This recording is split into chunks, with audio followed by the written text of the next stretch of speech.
Hey guys, look what I made. Pitas. I made 3 batches of these pitas. I tripled the recipe.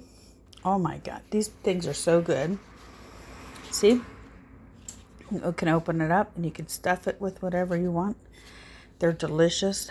They don't take a lot of time, but you do have to let it raise, and then you, well, I just got done baking them, but, and then what you do is you put them, so I have these pans right here, and I have them in the oven at 425 degrees, and 3 will fit nicely. If they're smaller though, four could fit, but you just bake them in the oven for about 7 to 10 minutes, and yeah, we love our pitas. I stopped buying bread in the store and stuff, so I make all my own now. And this has no oil in it. I took a recipe and made it vegan pretty much. Well, it was vegan, but except for they use oil and yeah. So anyways, I'll give you the recipe. It is delicious. Here's the recipe. You guys can screenshot it. 2 cups of whole wheat flour. 6 tablespoons of olive oil. I don't use olive oil. I use applesauce.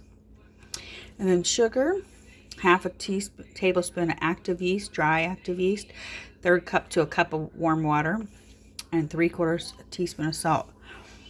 You just take the water, sugar, yeast, and you put it into a bowl. Let it sit 5 to 10 minutes until it gets activated. It'll be bubbly on top. Then you just add your flour, your applesauce, your salt, and it'll be a little lumpy, but you knead it for about 8 to 10 minutes until you can form a nice ball, but it'll still be slightly sticky. Then you place the bowl, back in your big pan that you mixed it in originally. But what I did is I took applesauce and put it all around. I mean, they're calling for olive oil, so if you use olive oil, you can do that too. And just make sure your dough's olive oiled or applesauced up. And then you let it sit with a towel on it.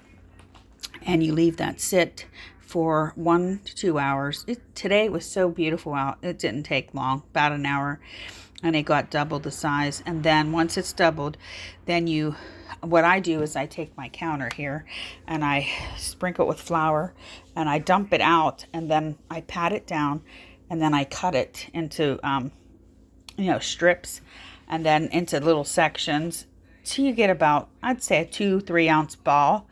You can make a ball out of them, then you make them into balls.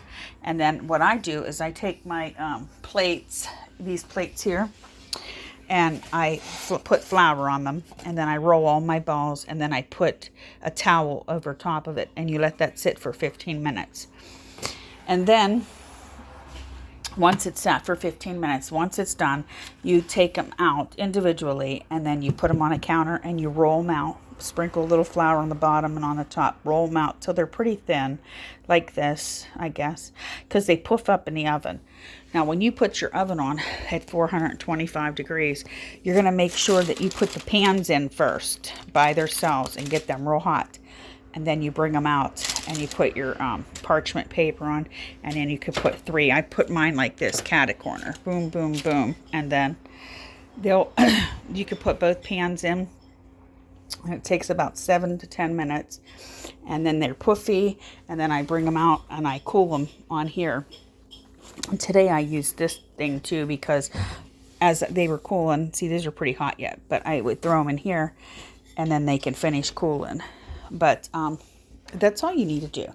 So it's like a 1/4 inch thick, see, and you dust it with your flour.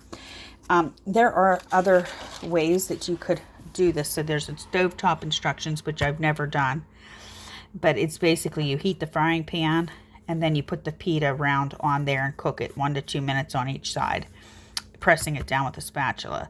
Then it says after cooking, you can lightly place the pita directly on fire. So that would have to be like a flame and allow it to puff up.